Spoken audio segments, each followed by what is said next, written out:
Sure. Okay, so I think it's recording now. Beseda. So you still have the thing on the screen?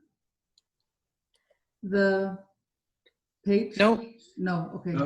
I think when you backed away from it, it kind of stopped. went away for all of us. Mm-hmm. Okay. But it looks like you are in fact recording, because I do now have a little recording symbol in the top of my screen. So yeah, looks like you're good. Good. Okay, good. Beseda. So we will start. Okay. So good evening, Kulam, everybody. It's very nice to see you. I hope your week is going well, as much as can be. Yeah, in these weird times. What I wanted us to focus on today, because it's been on my mind a lot, of course, and kind of coming up towards Pesach, is the actual story of Pesach. And some people will have heard some of this, because we learned some of it when we were studying the story of Para Aduma, the red cow, a few weeks ago.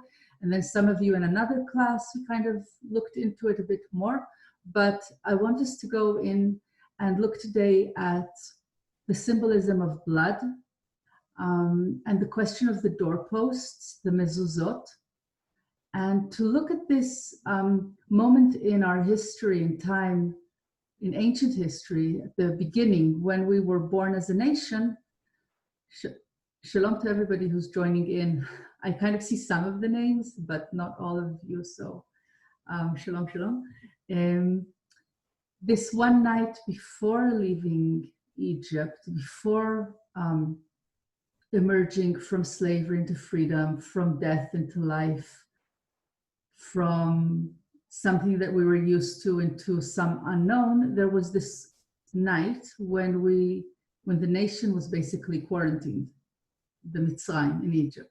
Okay, so I want us to look at that moment, and especially on the symbolism of the doorposts that were painted with blood, and kind of to go and look at the texts. And as we're talking, to also think of where that kind of meets us today in our time, of some plague running out around us outside, of some of us, or those of us who have to stay in our homes, who are quarantined from the plague outside, but not everybody can, of course. So we're going to go into that.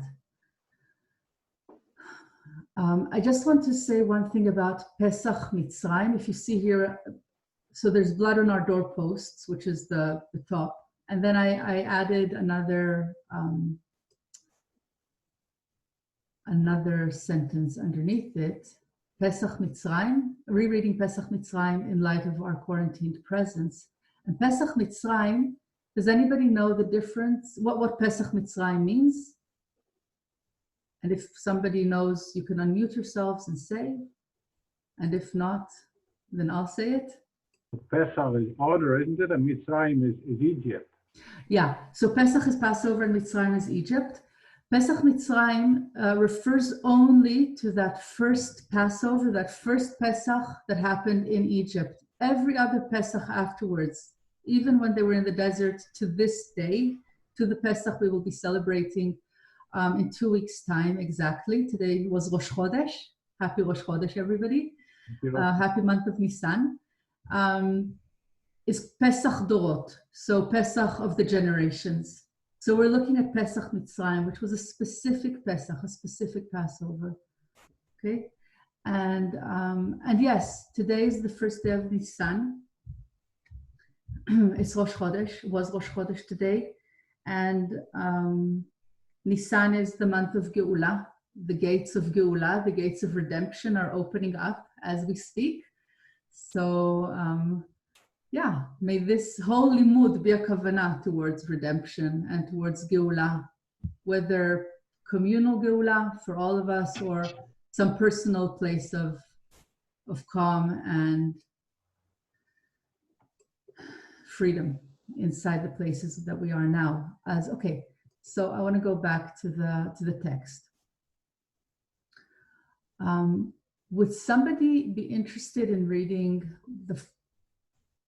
the first text in English. They shall take some of the blood. I can do that. Rabbi. Okay, thank you, Hank. They shall take some of the blood and put it on the 2 doorposts and the lintel of the houses in which they are to eat it. They shall eat the flesh the same night. They shall eat it roasted over the fire with unleavened bread. Oh, Sorry, I moved. Yeah.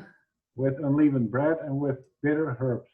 Do not eat any of it raw or cooked in any way with water, but roasted, head, legs, and entrails over the fire. You shall not leave any of it over until morning.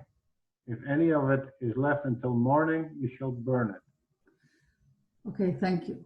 So here we have the first Pesach, the first description of the first Pesach, and we're supposed to have this very specific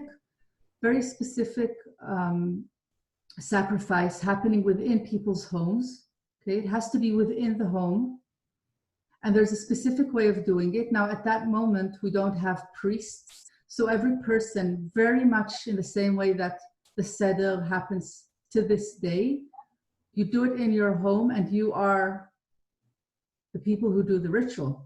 We don't do it in shul with a rabbi or a cantor. We do it. We're the priests in our own homes. Okay, so much in the same way. So they have all the descriptions of how to do this moment of Pesach, and Pesach refers to this sacrifice. And before they begin doing it, they have to take the blood and put it on the doorposts. And why do they have to put it on the mezuzot, on the doorpost and the lintel? So that's the next part from Shmot, from Exodus. And the blood on the houses where you are staying shall be a sign for you. When I see the blood, I will pass over you, so that no plague will destroy you when I strike the land of Egypt. So who's the blood for? Who's the sign for? The Israelites. God or the angel of God. So God. Adonai. I don't know, whoever is striking the land of And Egypt. God and us. An angel of death is. It wasn't an angel, it was God. There was no angel. Adonai was very specific that Adonai is going to come down and strike the Egyptians. Right. He said, I'm not sending any messengers for this one. No I'm doing it by myself. So Adonai went through Egypt, and he was the one who was killing everybody there. So but the sign is when I see the blood, but who will the sign be for? A sign for you. Okay, so the sign is not just for Adonai, it's also for us. Can you see the two? It goes in 2 directions, this sign. Okay. And Rashi says, I put a bit of Rashi at the bottom of this for you, that Rashi says, Rashi is a medieval commentator, the medieval commentator on Torah. And he also notices, and he says, this sign of the blood, let's see if I can find it here.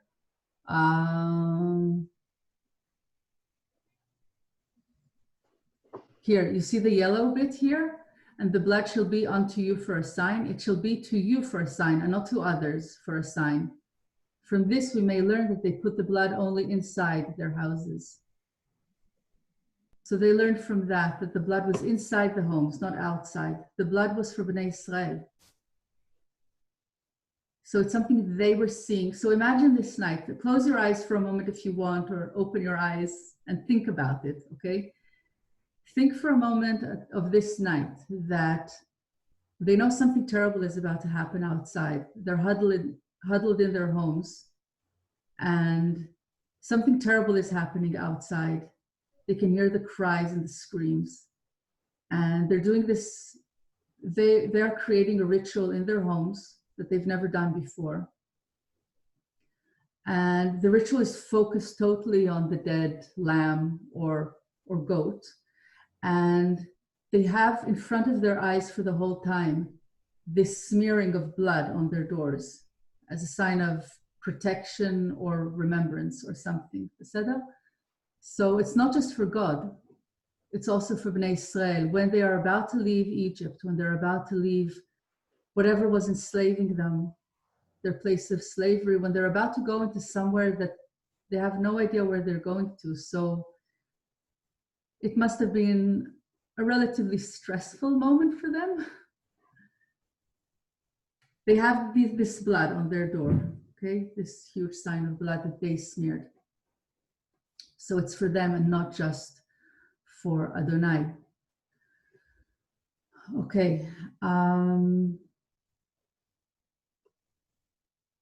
I just added something, and we learned that, we were looking at that when we were doing the class on the red cow. Could somebody read from Exodus 12:22, this little text here? It's the same. What happens is, with a description of this ceremony, is we hear in the story in Exodus, and you're welcome to go and read it afterwards. First, we hear Adonai telling Moshe what to do, and then we hear Moshe telling Israel what to do. So we hear the story twice. Moshe adds a few bits of information. I don't know if from his own account, or maybe it was a different narrative that arrived into Torah. But here, what Moshe tells Israel, when he tells them how to do this ritual, actually, he says, take a bunch of hyssop or some other plant. We had this discussion about what ezov actually means. Dip it in the blood that is in the basin, and apply some of the blood that is in the basin to the lintel and to the 2 doorposts. None of you shall go outside the door of his house until morning. So I'm going to say something about the higatem, about applying the blood, but this blood that is on the doorpost is also what I'm reading here. But please add your own if you see more things or other things. It's also a sort of way of sealing the door.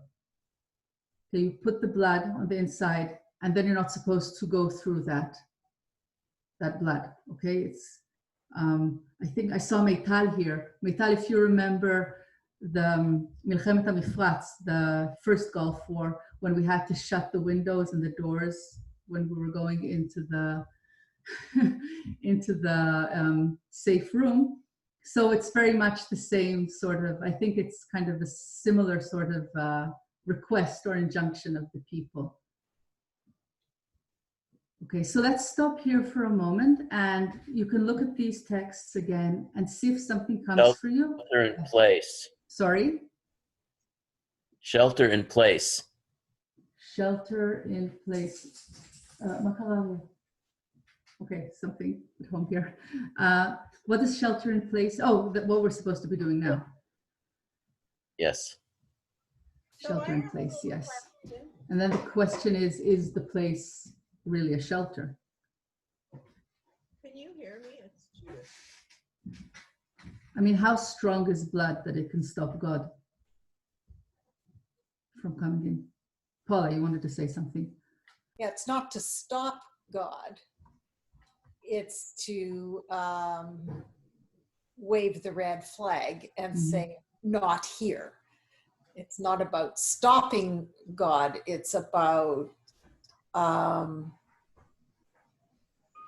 differentiating for us, not God. God doesn't need the blood on the lintels. We need the blood on the lintels. Okay. Although he did ask us, he needs us to signify. Let's remember this. I want us to look at a different text. And again, I said, this is a point that some of you would have already looked at with me, but just to make the story complete, I want us to look at it together for a moment, please. So bear with me here. And I'm going to go to just next to this, relating to this. And this is a story from before the plagues begin, when Moshe is on his way back from his time in with his wife outside of Egypt in Midian, and he's on his way back with his wife and 2 children. And on his way, Adonai tries to kill some of them, either Moshe or his son. We're not quite clear with the text. And this happens just before the story of Moshe coming to talk with Adonai. So it's like one side of the story, and this story of the doorposts and the blood is the other side of the story. Can somebody read here from Exodus 4? Adonai said to Moshe, when you return to Egypt. I can, okay. Mm-hmm. Can you hear me? Or am I mute? No, we can hear you. Oh, okay. And Adonai said to Moses, when you return to Egypt, see that you perform before Pharaoh all the marvels that I have put within your power. I, however, will stiffen his heart so that he will not let the people go. Then you shall say to Pharaoh, thus says Adonai, Israel is my firstborn son. I have said to you, let my son go, that he may worship me. Yet you refuse to let him go. Now I will slay your firstborn son. At a night encampment along the way, Adonai encountered him and sought to kill him. So Zipporah took a flint and cut off her son's foreskin and touched his legs with it, saying, you are truly a bridegroom of blood to me. And when he let him alone, she added, a bridegroom of blood because of the circumcision. Okay, thank you. Okay, so this story happens just before coming back to Egypt for Moshe, and before he starts talking to Paro. And already here, Adonai says, I will be killing all the firstborns of the Egyptians because Israel is my firstborn. For those of you who were with us when we started studying about the prophets, Dr. Grable and Peter Saba, it just stuck with me, the fact that they talked about how our prophets embody their prophecy. And what is happening here to Moshe, in a sense, and his family, either for his firstborn son or for himself, is a bodily enactment or pre-enactment of what will happen later on. Adonai is attacking somebody, either Moshe or his son, and Tzipporah is putting blood on that person as a way of warding off Adonai. Okay, and the word that they use here, batiga in Hebrew, batiga leraglav, is the same word that Moshe uses here in the Hebrew that applies some blood that is in the basin. It's לקחתם אגודת אזוב וטבלתם בדם אשר בסף והגעתם אל המשקוף. Okay, it's the same word. So leaving Egypt is, we have on both sides of the story, this moment of touching with blood, lagat, with dam, okay, as a form of either signaling to God something about the person or the people inside, or signaling to ourselves something about it. But there's a nice symmetry here in the ritual, okay, that happens before, and Moshe is embodying it in his life before it actually happens to the Egyptians and to Bnei Israel. Okay, so anything that comes up from here for anybody, and if not, I want us to look for a few moments on the question of the mezuzah, just the symbolism of the mezuzah, the doorposts, before we continue. I can't hear you, Judith. Can you hear me at all? No? No? Yes? Very, very faint. Is there a way that you can up your volume there, Judith? We'll keep going. I'll play with my. Okay. I can do with volume. Okay. So I just wanted us to look at two more places where the mezuzah appears, central places where the mezuzah appears in our tradition. First of all, it's the Shema Yisrael that we say twice a day. Okay, just a reminder וכתבתם על מזוזות ביתך ובשעריך. Okay, we bind these words of God on as a sign on our hand and let them serve as a symbol on our forehead and inscribe them on the doorposts of our house and on the gates. So mezuzah appears there. So the mezuzah, something about the mezuzah is echoing that original mezuzah of blood. Every mezuzah that we put on our doorposts and our rooms to this day. And that's simple. But the other mezuzah I wanted us to look at is here. And it refers to the slave. So a Hebrew slave is supposed to go free. And remember, we're talking about Mitzrayim, okay, and us leaving slavery. Torah did not abolish slavery, sadly. But it did create a system whereby a Hebrew slave is not allowed to be enslaved for more than 7 years. So on the Shemitah, the person goes free, and for sure on the Yovel. But what happens when a slave wants to remain in slavery? If a slave wants to continue being, if a Hebrew slave wants to continue being a slave because he married somebody in the household and he doesn't want to leave, or for other reasons. So there's a whole ceremony that happens around that slave. Would somebody read, please? But if the slave declares, I love my master. I put it here. It's on the right-hand side of your screen now, the bottom right-hand side. I can read that. Thank you. But if the slave declares, I love my master and my wife and children, I do not wish to go free, his master shall take him before God. He shall be brought to the door or the doorpost, and his master shall pierce his ear with an awl, and he shall then remain his slave for life. Okay, so what's this about?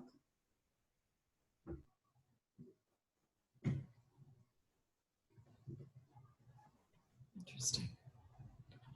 What's happening here? Yeah, it is interesting. It's a very interesting ceremony.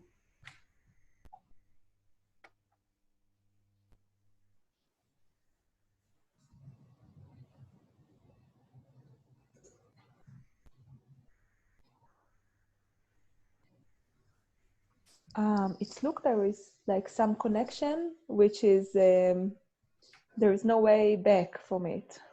Mm-hmm. And what's the connection of no way back, Metal, that you see here? Expand on the no way back and on the connection. So like the ear cannot be like back intact, right? It's pierced, so it's just like this commitment of slavery in this case is cannot be taken back. It's final.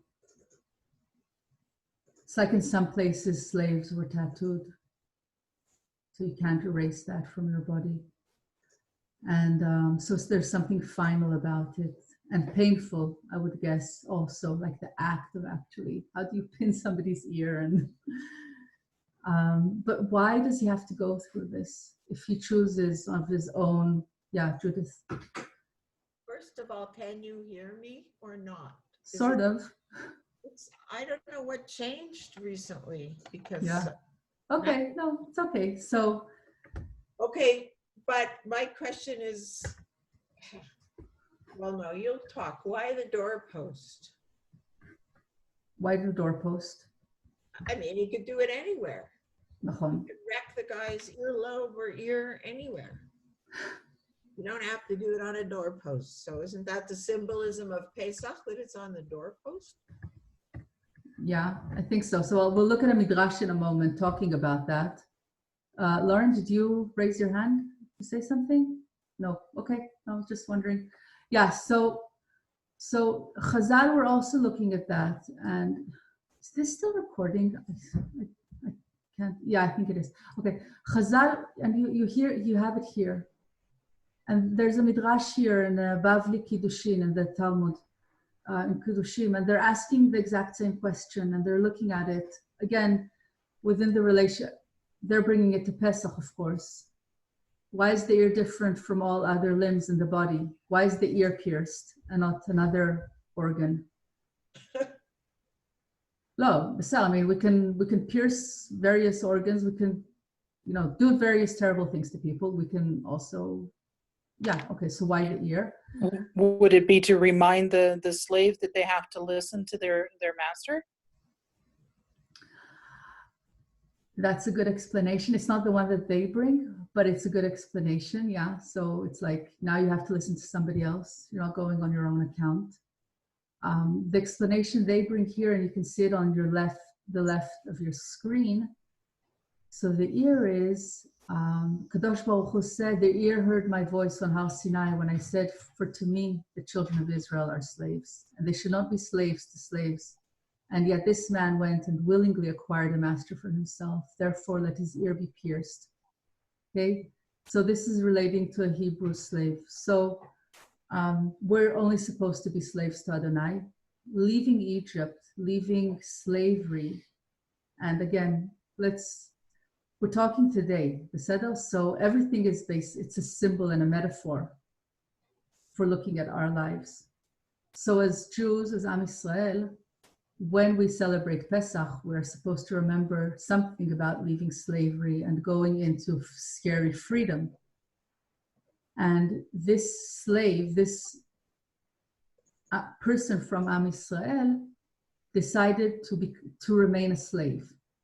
Okay, although he heard in Har Sinai, we were all at Har Sinai, all of us that are ever going to be part of Am Yisrael. And we're supposed to live a life that is free from slavery to anything but holiness. And they acquired a master. So the ear itself has to be reminded of what it forgot. Okay? And why the door and the doorpost? I think because mezuzah is on there too. It's sort of a little bit of an authority. Okay, so again, it reminds us of the mezuzah, and more even the mezuzah, and I'm showing you again the text here. It's the same midrash, but from a different direction. And it doesn't remind us of Har Sinai now, okay, but it reminds us of Pesach Mitzrayim. It reminds us of the first Pesach. And the first Pesach is the moment where the doorposts were witnesses in Mitzrayim that Adonai Pasach jumped over the houses of Bnei Israel. Okay, so in a sense, what we get here from this story of the slave and the story of this moment of the doorposts is that the doors aren't just something we look at and they're supposed to, it's not just something we look at, it's not just part of the scenery of the ritual. They are witnesses in the ritual of Pesach Mitzrayim.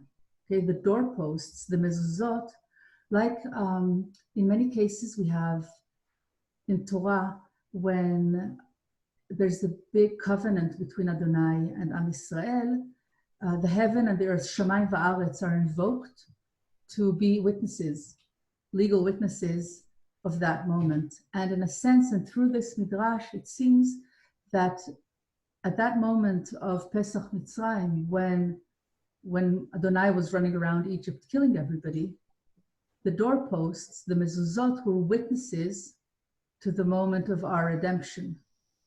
Okay, so when we put the mezuzah on our doorpost, we're kind of bringing in that witness into our homes.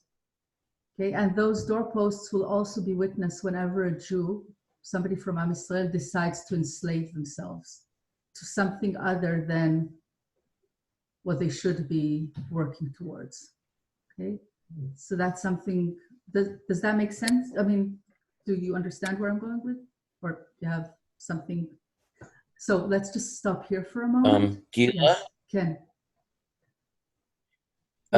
this also reminds me of the pillars in front of the temple, Yachin and Boaz. Yachin and Boaz, okay. The two pillars. Mm-hmm. Do you think they maybe served an analogous function of being witness, a sort of very witness? Interesting. I don't know. I didn't think of Yachin and Boaz, but that's an interesting aspect to bring in. So yeah, I mean, I didn't think about it till this moment, till you said it. So maybe you want to research and send us something to this group at some other, later on, or for the next time we meet, because it's the manyan. What was their function in the Mikdash? That's a good question. Okay. I have a question, Rabbi. Yeah. It says the slave he shall remain his slave. But what happens if the master passes away? What happens to the slave? I'm not sure. I don't know. Then you're free with a wrecked ear, huh? That should be the least of your worries, the wrecked ear. I'm hoping you're free. Maybe you were, passed on to this master's son or heirs. I don't know. I don't know what the rules were on that instance. It's a good question. Is it till the end of the life of the slave or end of the life of the master? And that's two different things, and I don't know. But if a person, what's the emotional and spiritual place of a person that leaves himself in slavery? That's the question of Pesach. It's one of the big questions of Pesach. What happens? Where are we in slavery? And where do we find the courage to leave slavery? And I'm looking at our forced, ongoing, weeks-long, if not months-long, Pesach Mitzrayim that we're all going through in the world now. And that chaos that is running around outside, and are forced sitting indoors and thinking, what are we supposed to think of? What are we forced to think about?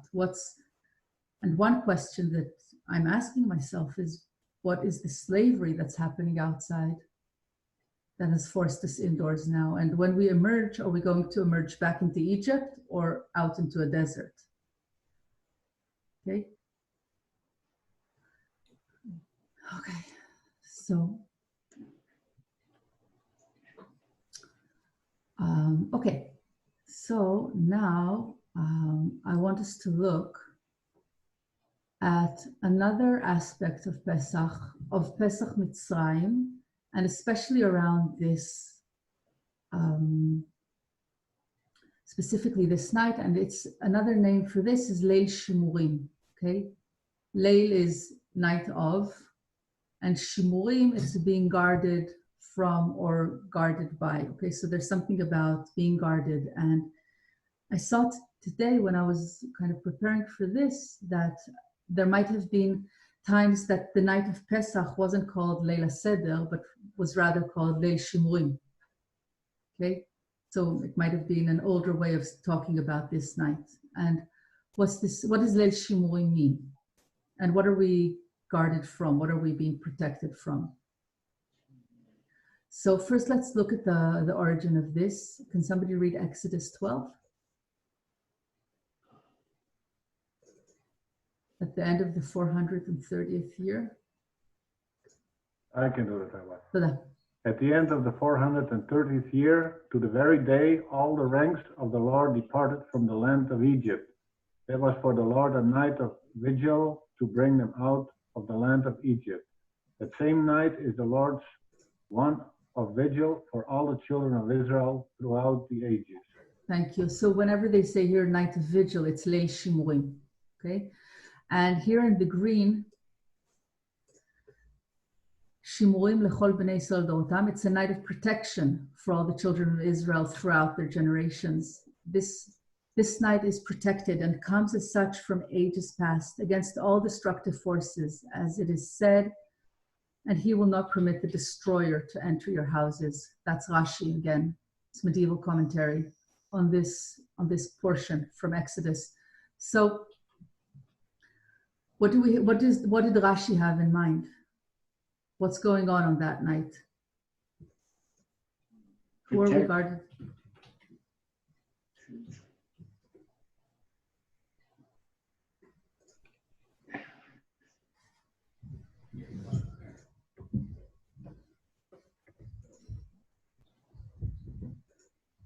What does it mean when Leila, so we call it Leila Seder, the night of order. Okay, Seder is order.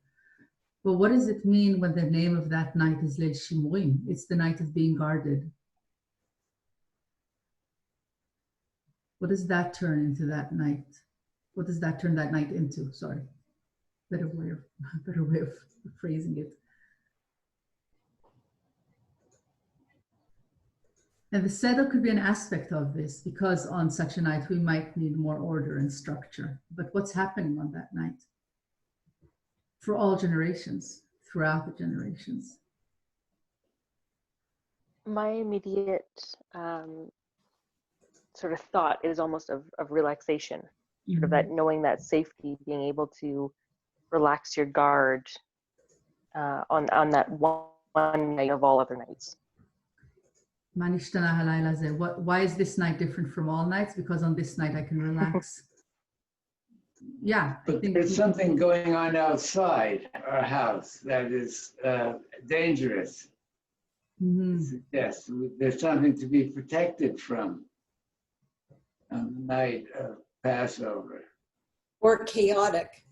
And that's why we need the seder. So there's something, okay. Order in the face of chaos. So there's something, so all of these things I think would go into this. So on this night of Seder, of the Leil Seder, there's some terrible chaos going on outside, and not just during Pesach Mitzrayim, not just during the first Pesach, but ritually, almost every Seder night, okay, we have that thing going on outside, and maybe also on other nights. But on this night, something is guarding us. Okay, we're behind the bloodied doors on this night, symbolically. Okay. I just want us to look at the Talmud here. They have their own fascinating take on this subject, and they go to it through the 4 cups. And they were very scared of this idea of 4 cups. And I'll kind of read it, but I'll jump over it kind of in ways. Because they learned in the Mishnah that we're supposed to drink 4 cups on the Leil Seder, and that was very scary for them. And why? Because that would bring danger into your house. And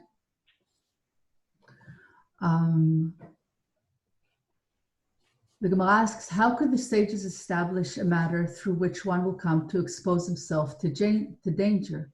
Okay, because the way they understood it is that something that comes in pairs is perilous. Anything that comes in pairs. So you don't drink 2 cups or 4 or 6 or 8. You don't wipe yourself with pairs, which I don't know what that means. You don't eat an even number of food items. They wanted things to be uneven for them to be safe. And they're saying, so how can you drink 4 cups on this night? And Rav Nachman says, the verse said it was a night of watching. It's Leil Shimurim to Adonai, which indicates that Pesach night is a night that remains guarded from demons and harmful spirits of all kinds. Therefore, there's no cause for concern about this form of danger on this particular night. So every night we have demons and crazy stuff going on outside, according to Talmud. And there's all sorts of magic you're not supposed to do or are supposed to do, and things you need to guard yourself against on all nights. But on this night, we're guarded. We can drink in pairs, for instance. Okay, so this is, I think, foreign to the way most of us think nowadays. But they're talking about it as if it's a matter of fact, as if it's an obvious question that they should ask. And it's another indication for them that this night is indeed a night where we are guarded, even from the demons, even from all the crazy spirits that are wandering around outdoors and trying to harm us. Okay.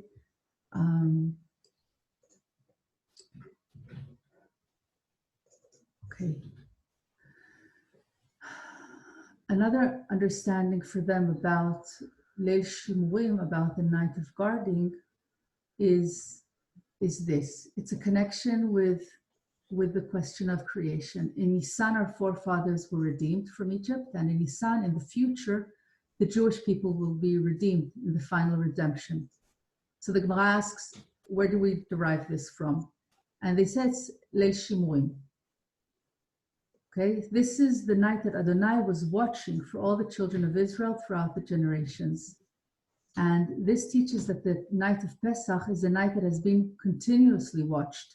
So it's a night that was set aside from the 6 days of creation, and also from the demons. And they go on to explain that this night of Pesach has been seen, they make a comparison between the days of creation and Pesach, because Pesach is the time of spring, and like the grasses grew in creation and the animals started to procreate during, at the time of creation, Pesach is the time of creation also in the world, when the grass grows again, the trees bloom again, animals start having babies, not to talk about people. So this is a time of life coming back. And so they see this as a moment of creation again, of a moment of Bria. This ties in with Pesach being Rosh Hashanah.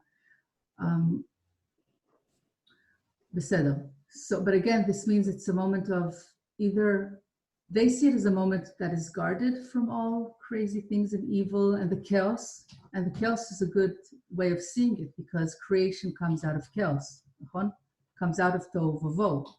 So this moment of being in peace within chaos, feeling calm within chaos, feeling in peace within chaos, is a moment of being able to go into life and into creation.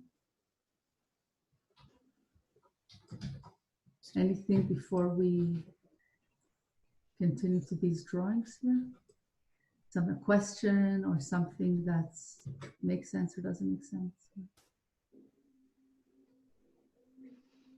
So I just wanted to bring this here. I think some of you have seen it last year. The one on the right-hand side that looks a bit broken is something called Ke'arat Hashba'ah. So it was traditional it was a practice. It was does anybody remember it from last year? I don't know if anybody saw this, any of you, if I showed it to any of the people who are here. So the thing on the right is a form of magic that Jews, especially in Babylonia, practiced. Most of these that were found in places that were probably Jewish. Also, some of the non-Jewish people did it, but it was mostly a Jewish magic practice of creating, it's like an amulet, but it's in the shape of a plate, and it's the size of a plate or a bowl.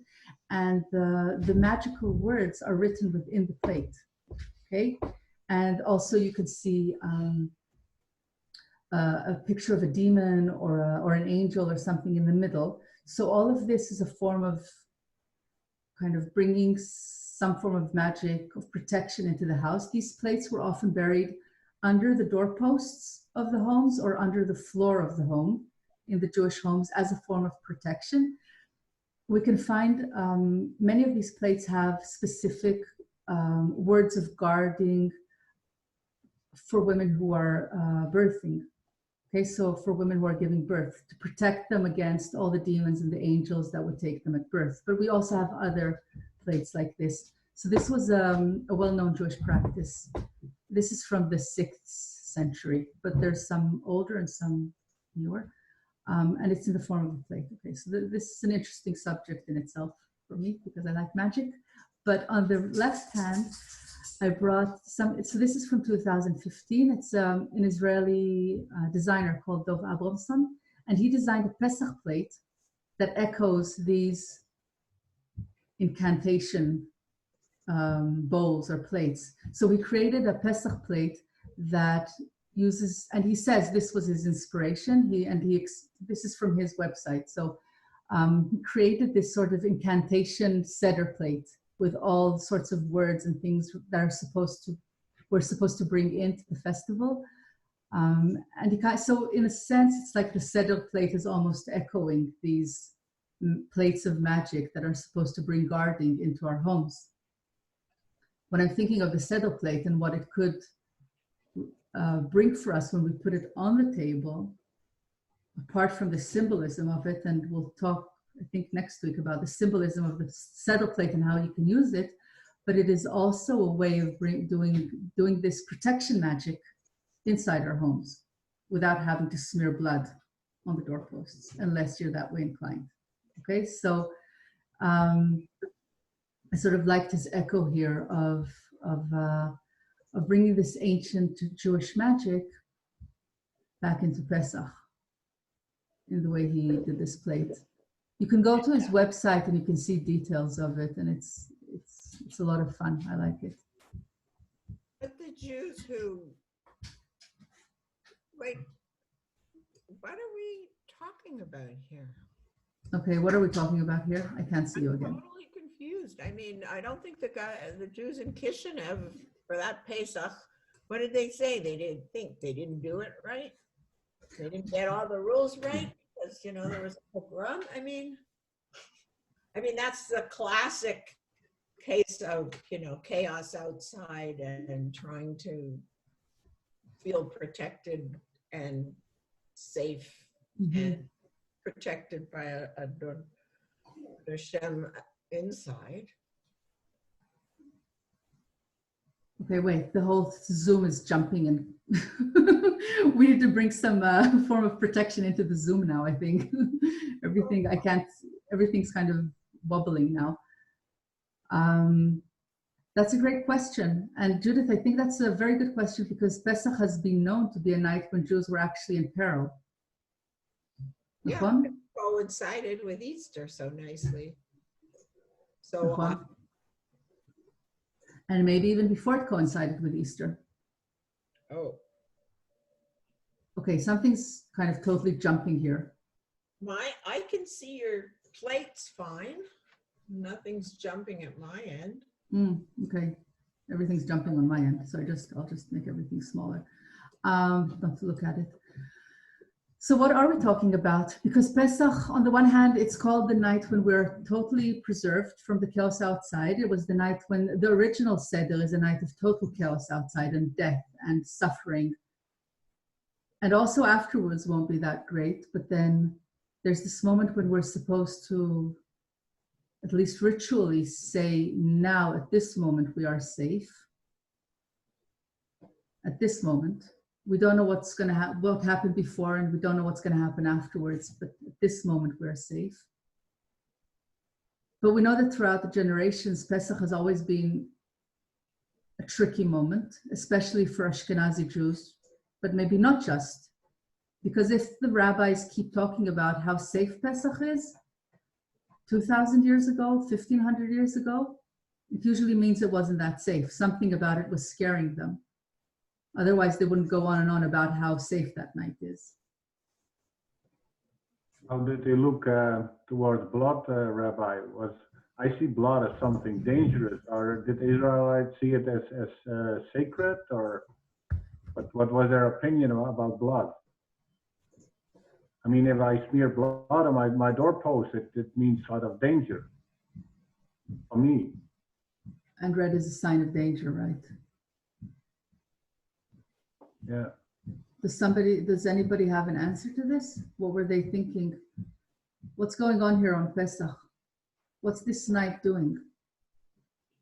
And I'm talking specifically of the night of the Seder, not the whole 7 days. What's this night of Pesach doing to us? What is it supposed to teach us? And God is Almighty, that he skips the Israelites and goes to the Egyptians. But I'm referring you now back to Judith's question. Did this actually happen? If we're looking at it historically, if we're looking at the Jewish experience, what's going on Pesach? The way we tell it, the way we look at it. Freedom. So, Gila, you were talking about... There's a few people talking now. Okay, Robert, I think, was talking, and I heard somebody else. Yeah. So you brought up the word magic. I think was bringing problems of theodicy into the question of magic, and for me, if magic has any place in my sort of understanding of ritual. It's about an interior thing. It's about changing something within myself. If I'm trying to work magic, I don't expect it to change something about the outside world. So what were they trying to do?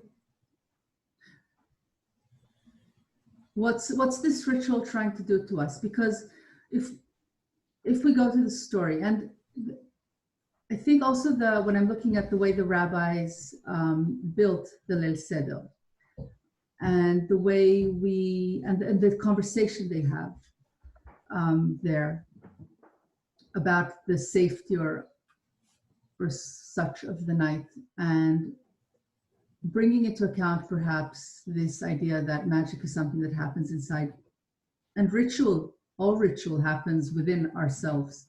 I mean, it can happen also between people, but it's something human. It's something that happens within our spiritual and our psyche. We're working on ourselves when we do this ritual. So what's happening at Leil Seder? What are we trying to teach ourselves for Leil Seder? And not just for Leil Seder, from this looking at our current situation or at other situations, because I'm referring back to both what Hank said and what Judith said. There's one side of the story saying God is great and will save us. The other side is Holocaust happened, Kishinev happened, a million other things happened. So what's Leil Seder trying to bring into our lives and into our behavior as Jews, or our belief system as Jews? What's the Seder trying to teach us? What's the Leil Shimurim trying to teach us in this blood? And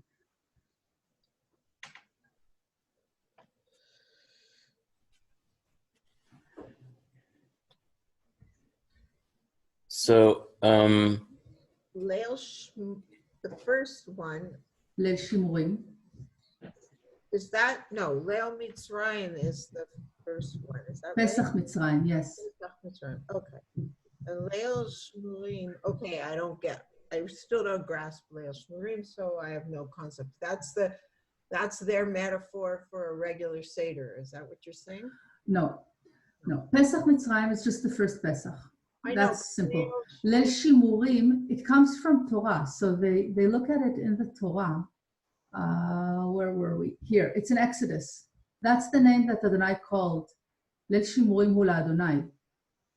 Okay, it's the Adonai Shimurim lechol bnei Israel. It's the night of vigil, or it's the night when they were kept, or the night that they were guarded, or the night that God guards.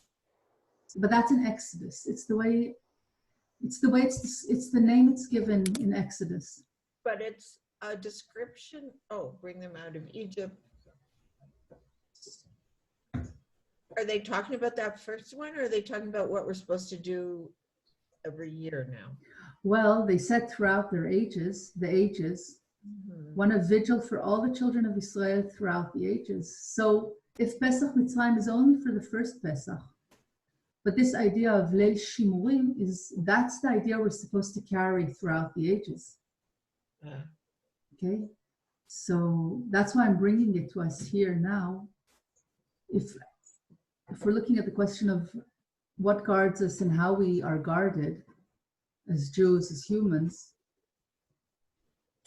what is this narrative of being guarded here?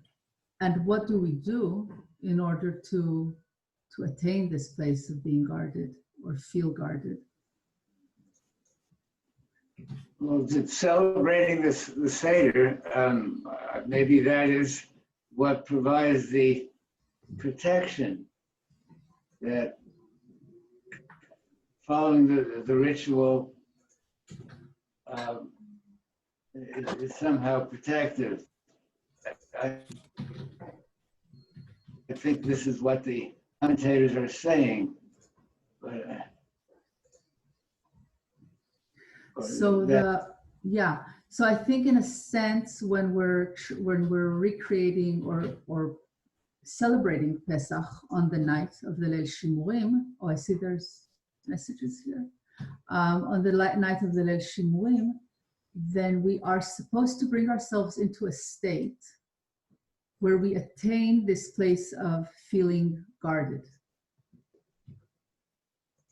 Okay, something about like a. So, Gila, Yeah. so it's a night that it's scary, but it's also about freedom. Mhm. And I'm thinking that you asked a while ago, you know, what are they trying to do for themselves? Psychologically, maybe the answer is they're mentally preparing themselves for freedom, which is scary, and for which it helps to have a sense of protection from a higher power. Or from a very deep inner power. Can you say that Yes. again? Protection, Robert said, from a higher power, and then Gila said protection from what? A deep inner power. We need to be protected from our own inner power. No, to find protection within ourselves, to find this place within ourselves somehow. Well, I don't want to stop conversation or interrupt conversation on this topic. I just want to comment, and then we can return to it some other time. Mhm. I don't see ritual as being an internal process. I mean, maybe ultimately, if it's successful, it impacts oneself, but I think it's not, it initiates external people to do with other people.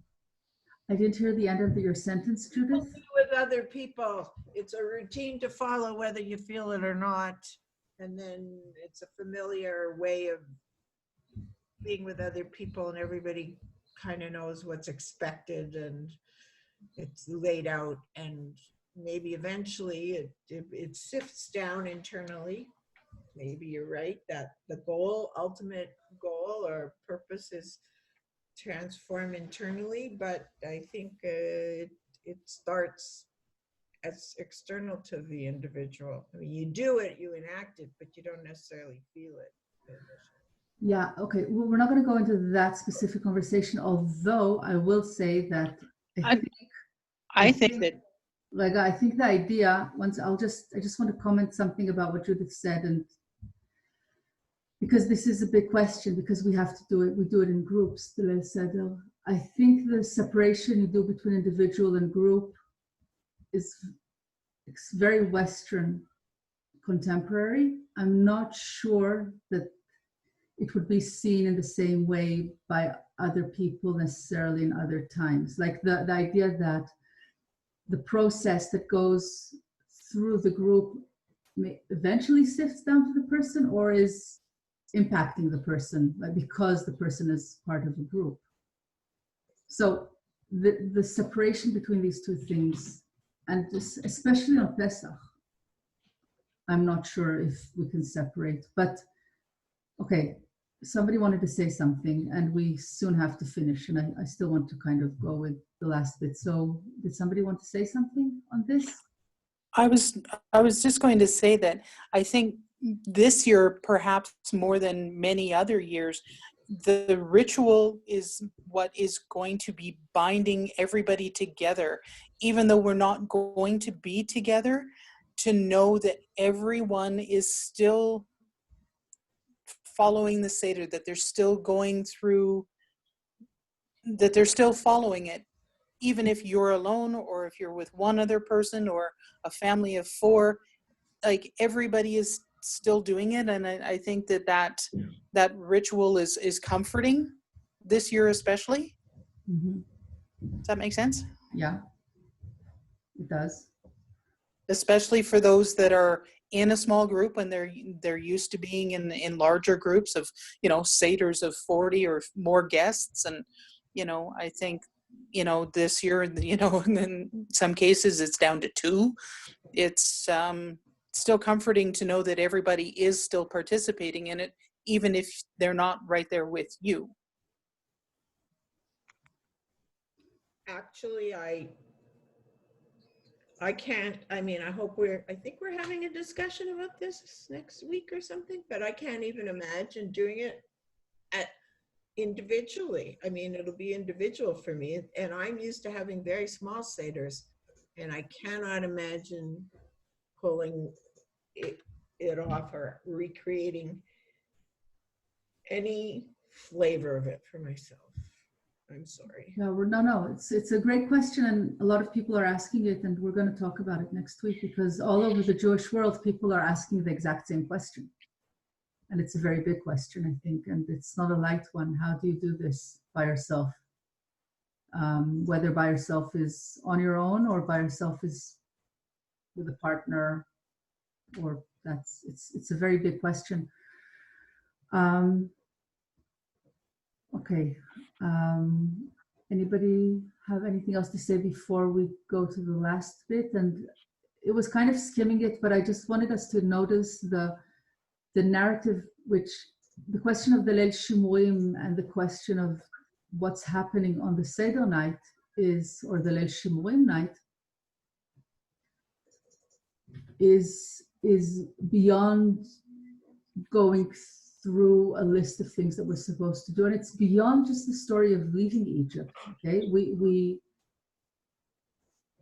the story talks, especially in modern day Haggadot, we have a lot of conversation about the leaving of Egypt and the act of leaving, but the night of Pesach is supposed to take us back to the very specific moment before the actual leaving, to the moment of the greatest fear, like the moment of total chaos outside and being huddled within our own homes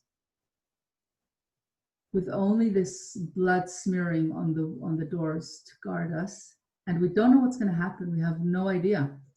And the Seder night, the Pesach night, is supposed to take us every year for the last 2,500 years back to that moment of utter fear and confusion, and yet something about it is supposed to talk to us about the deepest places of belief and of feeling of safety in a very strange way.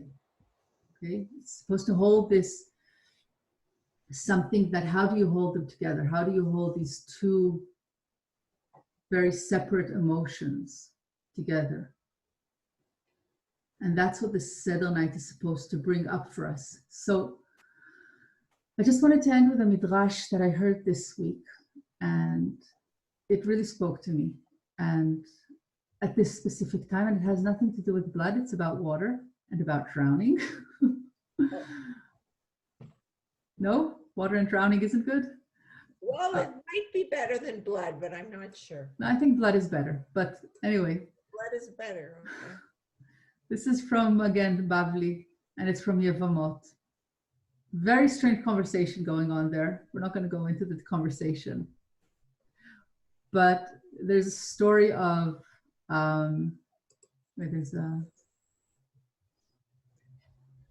okay. Rabban Gamliel said, once I was traveling on a boat, and from a distance I saw a boat that shattered and sank, and I was grieved over the apparent death of the Torah scholar who was on board. And who was it? Rabbi Akiva. That's very convenient. But when I disembarked onto dry land, he came and sat and deliberated before me about halakha. I said to him, my son, who brought you up from the water? He said to me, a plank from the boat came to me, and I bent my head before each and every wave that came towards me. Okay, so it's a midrash for our times. Wait, I see Raul wrote something about the similarity in experiences between the two times. Ken, that's interesting. So I'm just leaving you with these questions relating to the midrash, and you have the text, so you can go back and look at them. But I think it's questions we can look at and maybe take with us for these 2 weeks now before Pesach, before we arrive at the Seder night of Leil Shimurim. And you can use the metaphor of blood and the chaos outside, or you can use this metaphor of drowning and being in the waves. And then asking ourselves, what are the waves in our lives now? And what can you identify as a plank to hold on to? And is there a surfing practice you appreciate at this time apart from surfing the web? And what meaning can Pesach bring for you this year, which is the biggest question. Okay, so, or you can ask the same questions and translate them into questions of the doorposts. But I think for the next 2 weeks, and we have exactly 2 weeks till Pesach, this is a perfect time to ask ourselves what's opening up. They say Shari Geula, the gates of Geula are opening up now. What other gates are opening up for you? What kind of gates are opening up? And what's coming in through those gates? So that was... I can't help thinking, and I just want to say this because you may be able to quickly disabuse me of this notion, but when you talk about Pesach Mitzrayim, I keep thinking of the real meaning of the word Mitzrayim, which I understand to mean narrows, probably to the Delta or the Nile, or I don't know what.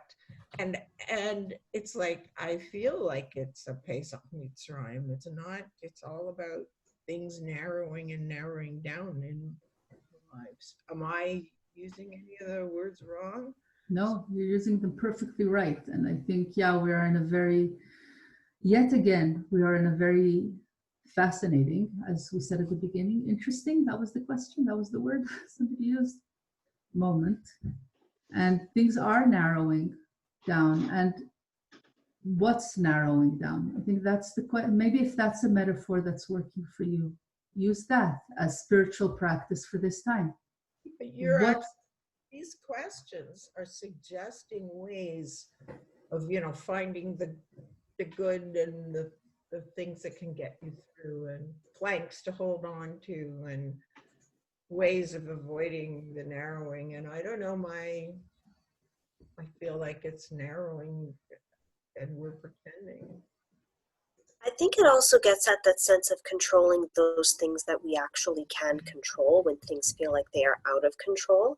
So it's kind of getting at that idea of, can we isolate choices that we can make in the moment that give us kind of that internal sense of control instead of externalizing everything that's happening to us, but there are things that we can affect on it. We can affect some kind of change in that way. So I think it's also trying to inspire kind of a thought experiment for that, maybe. Mm-hmm. Yeah, and as you were talking now, Lauren, I was thinking of the practice of tzimtzum.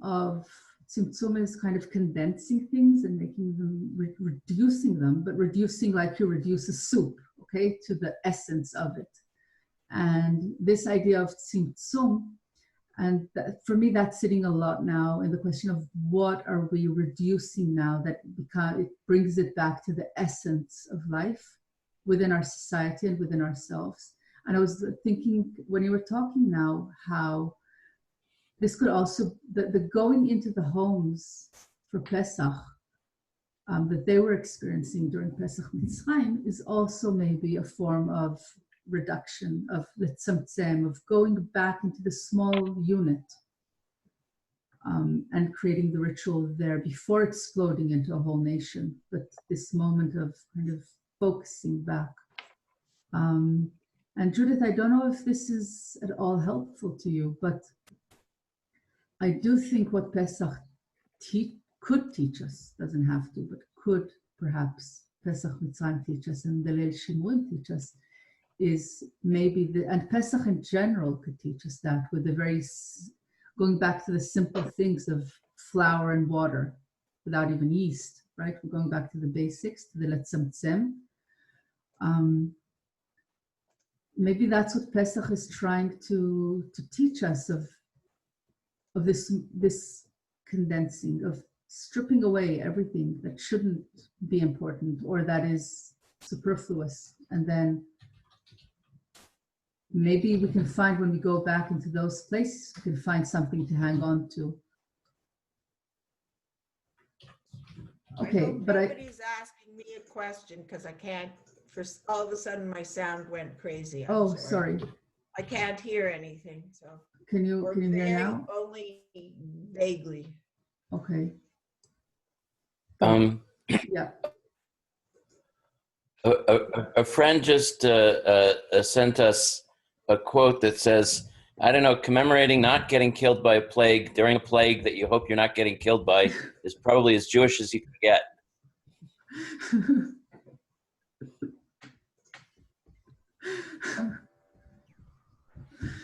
Yes. Touche. So maybe humor is the plank we hang on to, as we always have. It also helps put things into real perspective, and the minutiae of things really becomes whether my kosher is as kosher as your kosher, or my Pesach is as meaningful as your Pesach, or this Haggadah or that Haggadah. It starts to, as a person who collects Haggadot, it narrows down truly, what do you love about this holiday? Why do you celebrate this holiday? Because now you have the perfect way to say, well, I can't celebrate with anybody, therefore I won't. Or I choose to celebrate this holiday because it has meaning for me, regardless of whether I'm cooking a feast for 100 people, or I'm leading a Seder for the community, or I'm inviting all those near and dear to me. I think that it's the idea of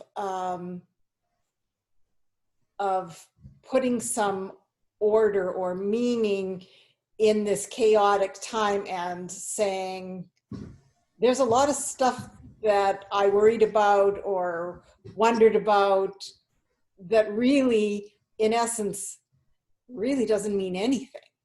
Because what I really believe is, and I don't know what that answer is, but I think that,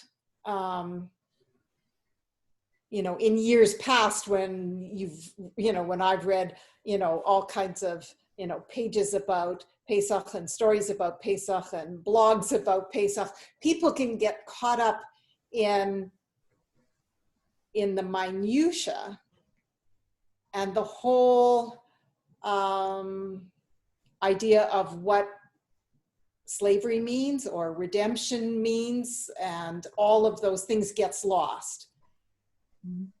And I think that we just have to figure out, and the answer may be that we choose to give it a pass, because without some things it doesn't work. There isn't a right answer here. No, there isn't a right answer. I think and I agree with you, there isn't a right answer. And I think this Pesach this year, which is why I really enjoy going back to Pesach Mitzrayim this year, is really allowing us to focus on, to go back to the basics. And the basic story, they're not cleaning their house crazily. That's and right. They're not doing many other things, but they are very much in the essence of the moment of, there's a decision between life and death. There's a decision of, will they stop being slaves, or are they going to put their ear on the doorpost and have somebody, punch a hole in it? They need to make that decision at that moment. And it's a very scary and huge decision.